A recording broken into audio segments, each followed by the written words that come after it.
You've saved money every single month for the past 10 years. No debt, no overspending, just a healthy number sitting quietly in your savings account, growing a little every year, exactly like you were told it should.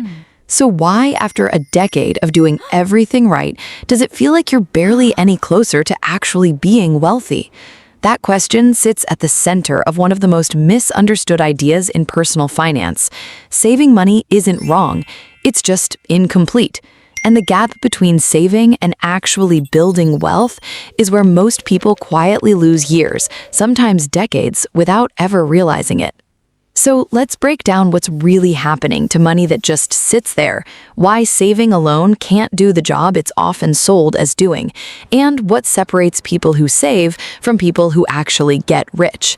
It's easy to see why saving gets treated as the whole answer. It's the first financial lesson almost everyone learns. Spend less than you earn, put the rest away, watch the number grow.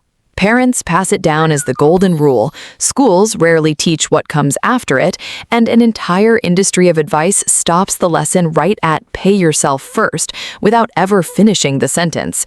It feels safe, controllable, and virtuous in a way that avoids the discomfort of risk entirely. The problem isn't the habit. The problem is what most people assume happens to that money once it's sitting there. Here's the part almost nobody explains clearly. Money sitting in a savings account doesn't just stay still, it quietly loses value every year because prices for everything else keep rising. This is inflation, and it's not some rare event. It's a constant, predictable tax on cash that never stops running in the background. A savings account might pay you a small amount of interest, but if prices are climbing faster than that interest, the actual purchasing power of your savings, what it can actually buy, is shrinking, even while the number on the screen keeps going up. You can feel richer and quietly become poorer at the exact same time. A cart of groceries that cost $80 a decade ago often costs well over $100 today, and next decade's version of that same cart will cost more still, whether or not your savings account kept pace. Then there's the cost of what that money isn't doing. Every dollar sitting in a low-yield account isn't just failing to keep pace with inflation, it's also not participating in the kind of growth that actually builds wealth over time, the growth that comes from owning a piece of businesses, real estate, or other assets that expand in value. Historically, a diversified mix of growth assets has outpaced inflation by a meaningful margin over long stretches, even accounting for the bad years mixed in with the good ones. That's the real cost of pure saving. It's not a mistake you can see on a bank statement.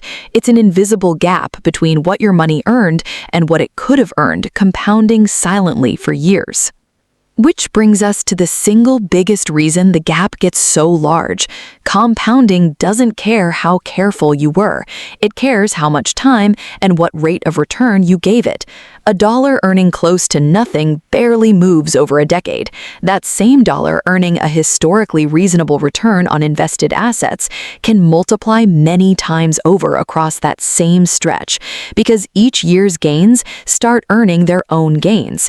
Even a modest difference in return, say 4% versus 9%, sounds small on paper, but stretched across 30 years produces two completely different financial lives from the exact same habit. The difference isn't dramatic in year 1, it becomes enormous by year 20, which is exactly why so many people don't notice the gap until it's already too late to close easily. Let's run the numbers. Picture two people, each setting aside $500 a month for 30 years. One keeps it entirely in a savings account, earning a modest return that roughly tracks inflation. After 30 years, they've put in $180,000, and their balance has grown only slightly beyond that in real terms. The other person invests that same $500 a month into a diversified portfolio, earning something closer to the long-term historical average. Same monthly contribution, same 30 years, but the ending balance isn't slightly higher, it's several times larger, often crossing well past $1 million. The habit was identical, the destination for their money was not. Widen that same gap to 35 or 40 years, which is not unusual for someone investing from their 20s onward, and the difference stops looking like a gap and starts looking like an entirely different financial life. Most people who fall into this trap aren't making an obvious mistake, they're making a quiet one. They keep growing an emergency fund long after it's already large enough. They wait for the market to feel safe before investing a single dollar, not realizing that waiting has its own cost.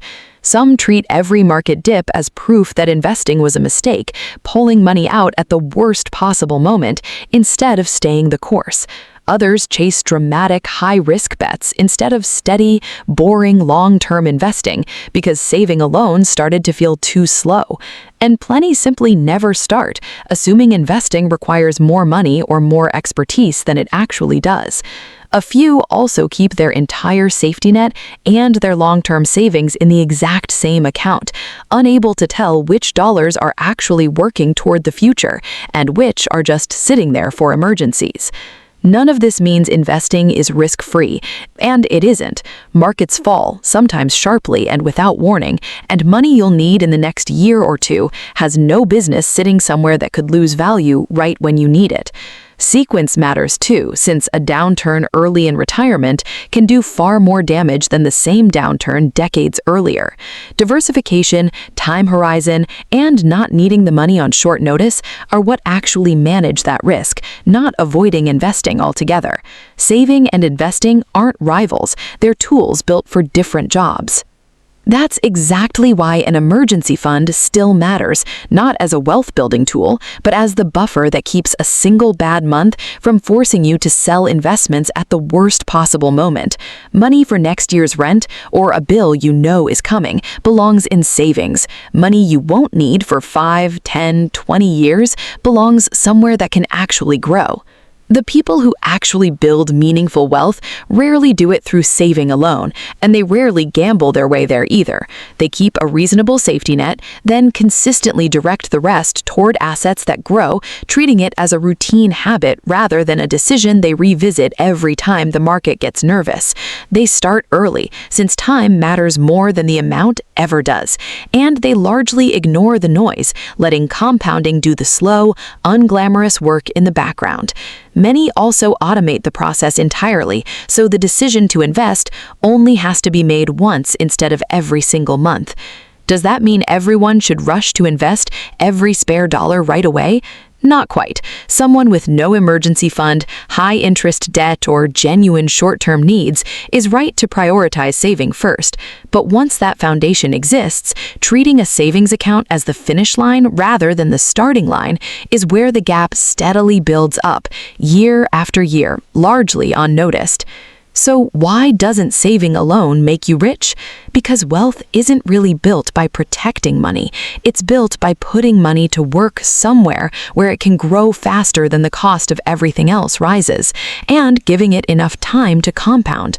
Saving keeps you safe. Investing is what actually moves the number that matters. Skip one and you're vulnerable. Skip the other and you're safe, stable, and quietly falling behind the entire time.